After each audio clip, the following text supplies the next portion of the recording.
শুভ সকাল বন্ধুরা। আজকে আমি সকাল সকাল তো আইলাম মাঠে। আইসা যেমন আমি এখন আইসা আমি যেমন এখন যেমন এই যে কাম করতেছি, যে গরু বাছুরগুলো যেমন বান্ধিতেছি। রাইতে যেমন ওই যে পাথারে মহিষ আসলো, তো মহিষগুলো যেমন আমি পানি দিয়েছিলাম, তো পানি থেকে যখন তুলতেছি, তুলে হারে আমি যেন গোসল দিলাম।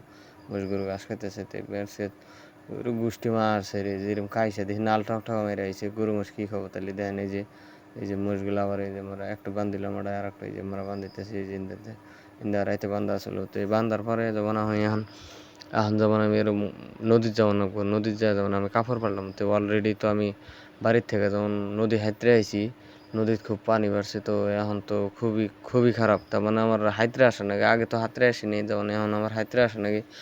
তো এখন ঠান্ডা পানির মধ্যে আইছি, তো আমার জার ধরে গেছে গায়ে। এখন যেমন আমি কাপড়টা পাল্টাবো, আগে পাল্টাইয়া আমি ফের আবার মোষে বগলে যাবো মোষে ওর গোষ্ঠী মারছে। অলরেডি আমি পানির গাওয়ার এসে বললাম।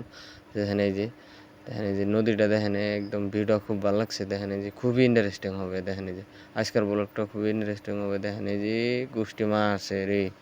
দেখেন এই যে আমার মুরগুলো বগলে খাড়া থাকলে, যে এটা আমার একটা রাখাল আছে, তো মুরগুলো বগলে আইলো, এসে যেমন ও বললাম তুমি খাড়া থাকো, আমি কাপড়টা পিন্দি। দেখেন এই যে কাইসাটা দেখেন খুবই ভালো লাগছে, খুবই ইন্টারেস্টিং, একদম ধামাকা অফার।